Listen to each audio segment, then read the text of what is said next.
বছরে প্রায় 6 মাসই জলমগ্ন থাকে ব্যান্ডেলের বিদ্যা মন্দির, নিম্ন বুনিয়াদ এবং উচ্চ বিদ্যালয়। চারিদিকে ডেঙ্গুর আঁতুড়ঘর তৈরি হয়েছে, আর তার মাঝেই চলছে পঠন পাঠন। ড্রেন সাফাই না হওয়া এবং বেহাল নিকাশি ব্যবস্থার কারণে প্রতিনিয়ত জল জঙ্গল পেরিয়ে স্কুলে যেতে হয় ছোট খুদেদের, আর এতেই সমস্যায় পড়তে হচ্ছে শিক্ষার্থীদের। দেখুন, এই নোংরাগুলো হচ্ছে, এইখানে বাচ্চাগুলো থাকে, নোংরাতে থাকতে পারবে? কিছু হলে তো কেউ তো তখন দেখতে আসবে না।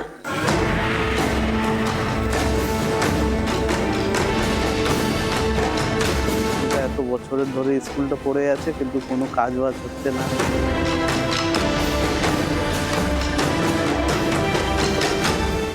বছরের 12 মাসের মধ্যে প্রায় 6 মাসই জলের তলায় ব্যান্ডেল বিদ্যা মন্দির, নিম্ন বুনিয়াদী বিদ্যালয় এবং সংলগ্ন হাই স্কুল।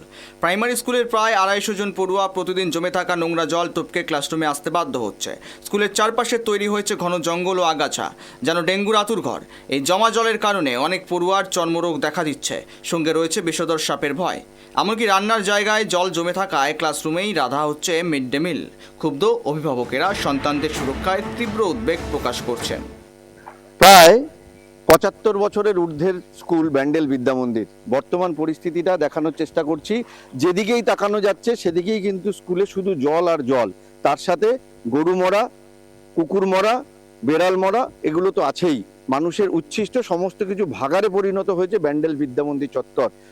প্রশ্ন, দীর্ঘদিন ধরে এই অবস্থার মধ্যে দিয়েই কিন্তু এই সুনামের সাথে চালিয়ে যাচ্ছে স্কুল, যেখানে প্রায় বেশ কয়েকশো ছাত্রছাত্রী কিন্তু এখানে পড়ে। ক্লাস 12 পর্যন্ত আছে, একটি প্রাইমারিও আছে।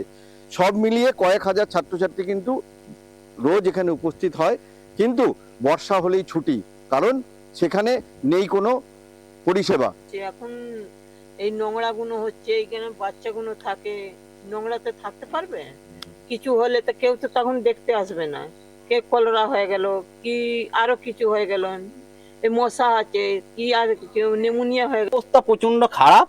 শুধুমাত্র আমাদের এই আশেপাশে নিয়ে যাওয়ার মতন, মানে আমরা তো টোটো চালিয়ে খাই।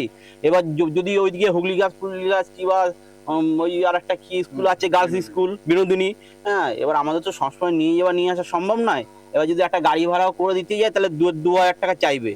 সেই তুলনায় এই জন্য বাধ্যমূল্য এখানে রাখতে হচ্ছে, কিছু উপায় নেই। আমরা যখন বৃষ্টি হয় তখন আসতে ভয় পাই, সবকিছু হয়, খুব অসুবিধে। এখানে সামনেই নোংরা আছে। এই স্কুলটা এত বছরের ধরে স্কুলটা পড়ে আছে, কিন্তু কোনো কাজ বাজ হচ্ছে না।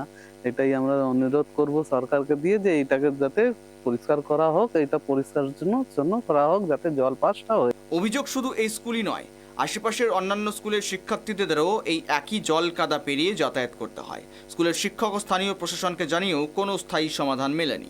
আমি নিজে যেহেতু কুলের তলায় জল হয়ে যেত, আমি কুলের তলায় জলের ভেতর দিয়ে আসতে হতো আমাকে, আর আমার পেটে অপারেশন আছে, ঠিক আছে। আমি এইভাবে কষ্ট করে এসে মনে করলাম এখানে ঠিকঠাক হবে, কিন্তু এখানেও আমি এসে দেখি যে এই জলের অবস্থা, কোনো পাম্পের ব্যবস্থা নেই, জল ওঠে না, বাচ্চারা জলেতে আসে, সাপ খোপ বেরোচ্ছে।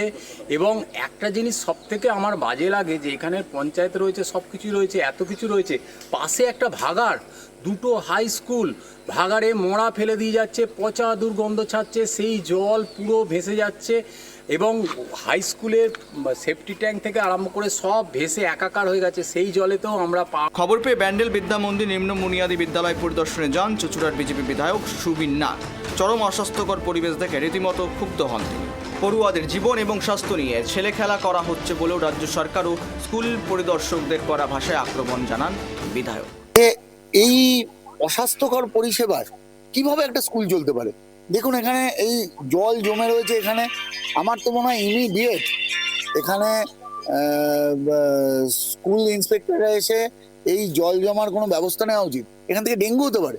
একটা বাচ্চা ছেলের যদি কোনো রকম ক্ষতি হয়ে যায়, আমরা সেটা কিভাবে পূরণ করব? আমি এর সমস্ত ছবি করে নিয়ে গেছি। আমি এটা আমার মন্ত্রিসভাতেও জানাবো যে স্কুল চলছে, অথচ স্কুলটা কোনো কাজ হয়নি। এর আগে সবাই অজুহাত দিত যে এটা একটা রেলের স্কুল, কিন্তু বর্তমানে ডবল ইঞ্জিন সরকার, বর্তমানে রাজ্যে পালাবদল ঘটে গিয়েছে, তাতেও কিন্তু কোনো পরিবর্তন চোখে পড়ছে না।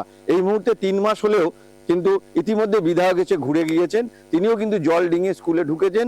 ডেঙ্গু নিয়ে এত সতর্কতা, ডেঙ্গু নিয়ে এত বার্তা, কিন্তু ডেঙ্গুর আতুরঘর হচ্ছে ব্যান্ডেল বিদ্যা মন্দির স্কুলগুলোর ভিতরে, ক্লাসরুমের ভিতরে কিন্তু ক্লাস তো দূরস্থ, সেখানে কিন্তু কোনো বেঞ্চ নেই, রয়েছে শুধু বিস্তর জল। সেই পচা জল, সেই দুর্গন্ধ যুক্ত জলেই কিন্তু তৈরি হচ্ছে এই ডেঙ্গুর লাভা। সেখান থেকেই কিন্তু তৈরি হচ্ছে মারাত্মক রোগ। কিন্তু এই সমস্যা কবে সমাধান হবে প্রশ্ন রইল। ব্যান্ডেল বিদ্যামন্দির থেকে অমল চক্রবর্তী, কেটিভি বাংলা।